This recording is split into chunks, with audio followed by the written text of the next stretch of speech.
और जब शवशैया पर भीष्म पितामह होते हैं तब वो कृष्ण से कहते हैं कि कृष्ण क्या ये जो हुआ सब ठीक हुआ? तो कृष्ण भगवान कहते हैं कि किसके लिए कह रहे हो पितामह? बोले पांडवों के लिए अथवा कौरवों के लिए, किसके लिए कह रहे हो आप? तो पितामह कहते हैं, विष्णु पितामह कहते हैं कि अब कौरवों की तो बात ही क्या करें, उनमें तो कोई बचा ही नहीं, पर पांडवों ने जो किया क्या वो सब ठीक है? बोले कुछ व्याख्या कीजिए। तो कहते हैं कि द्रोणाचार्य का वध निशस्त्र पर किया गया, क्या ये ठीक था? दूसरी बात कहते हैं कि कर्ण जब रथ का पहिया निकाल रहा था तब अर्जुन ने उसका वध किया, क्या ये ठीक था? तीसरा वो कहते हैं कि पितामह जब शिखंडी को सामने देखकर बाण नहीं चला रहे तब अर्जुन का वध करना ठीक था, अर्थात क्या ये धर्म युद्ध में धर्म का पालन किया गया? तो कृष्ण भगवान वहां धर्म की व्याख्या करते हुए कहते हैं कि बिल्कुल धर्म का पालन किया गया पितामह। धर्म वो है जो दुष्टों का नाश करने के लिए तो सारे नियम, और धर्मात्माओं की रक्षा करने के लिए सारे नियम की पालना नहीं के लिए वहां तो धर्म को आप सामने खड़ा कर देते हैं, और जो दुष्टों ने जो अपना दुष्ट काम करते हैं वहां धर्म का प्रतिरोध लगा देते हैं कि उन दुष्टों की संरक्षण मिल जाता है। तब वो कृष्ण भगवान कहते हैं कि हे पितामह, इनमें गलत कैसे हुआ? कर्ण का जो वध हुआ था, जब वो रथ का पहिया निकाला तो क्या कर्ण ने अभिमन्यु के साथ धर्म के साथ व्यवहार किया था? जो धर्म का पालन करता है उसी के साथ धर्म का व्यवहार किया जाता है, जो धर्म का पालन नहीं करता उसके साथ अधर्म का पालन करते हुए दंड देना भी धर्म है।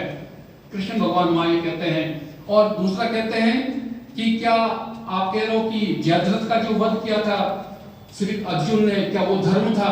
उसने कहा कि हाँ, जयद्रथ के कर्मों को आप देखिए, उन कर्मों का संरक्षण दुर्योधन ने दिया था, तो उसका वध करने के लिए जो नीति कृष्ण ने अपनाई थी अथवा अर्जुन ने अपनाई थी वो धर्म ही था, और ये महाभारत का धर्म युद्ध ही कहलाएगा।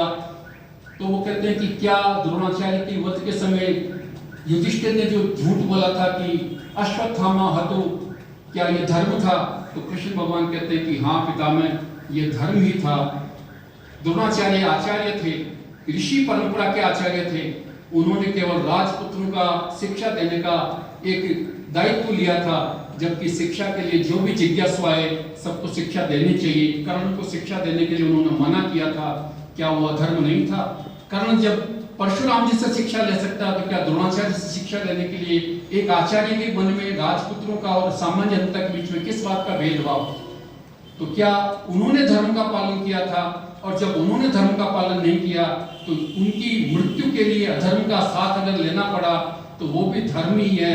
तो वो आगे कहते हैं कि धर्म उनकी रक्षा करता है जो धर्म का पालन करते हैं, और जो धर्म का पालन नहीं करते उनका दंड देने में, उनकी हत्या करने में भी अगर कोई अधर्म का सहारा लिया जाता है वह भी धर्म ही कहलाता है। तो धर्म की व्याख्या अगर हम सही तरीके से समझना चाहें तो हमें गीता के उपदेशों को भी हमें ध्यान में लेना होगा, महाभारत के प्रसंगों को भी समझना होगा, और हमारे वेद के मंत्रों में जो आदेश दिया है वो सही मायनों में सिद्धांत है, परंतु उन सिद्धांतों की 100% पालना हो ये ना महाभारत काल में संभव थी, ना रामायण काल में संभव थी। राम ने भी बाली का जब वध किया था तो प्रश्न आया था कि आपने एक बाली से आपकी क्या दुश्मनी थी और आपने किस धर्म का पालन किया?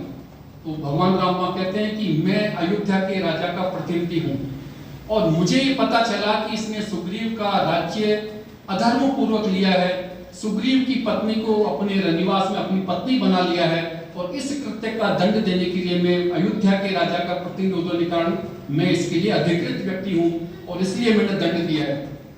बाली की पत्नी को कहते हैं, और फिर कहते हैं कि इस दंड के साथ ही मैं अगला अंगद को युवराज भी बनाता हूँ, ये भी धर्म का पालन कर रहा हूँ कि अगर आगे जो राजा बनेगा तो अंगद ही बनेगा। इस प्रकार धर्म की जो व्याख्या अगर हम समझना चाहें तो वाल्मीकि रामायण महाभारत के प्रसंग में बहुत सारी चीजों को स्पष्ट करते हैं। सठम साठम समाचरित, ये भी धर्म की एक व्याख्या है। राजनीति, नीति, इनका चाहे हम चाणक्य की नीति का अध्ययन करें, विदुर नीति का अध्ययन करें अथवा भर्तृहरि की नीति का अध्ययन करें तो नीति धर्म के आसपास पहुंचाती है।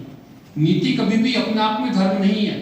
धर्म के सिद्धांत तो वही है जो वेद, दर्शन और उपनिषदों में ऋषियों ने व्याख्या की है, परंतु नीति का पालन करते हुए हम धर्म के पास पहुंच सकते हैं। तो नीतियों का जब तक हम अध्ययन नहीं करेंगे, महाभारत और वाल्मीकि रामायण के प्रति हमारा गहन चिंतन नहीं होगा, तब तक हम केवल धार्मिक होने का अभिनय कर सकते हैं। हम पूर्ण रूपेण धर्म का पालन कर रहे हैं कदापि संभव नहीं है। तो हम सबके लिए ये वेद प्रचार सप्ताह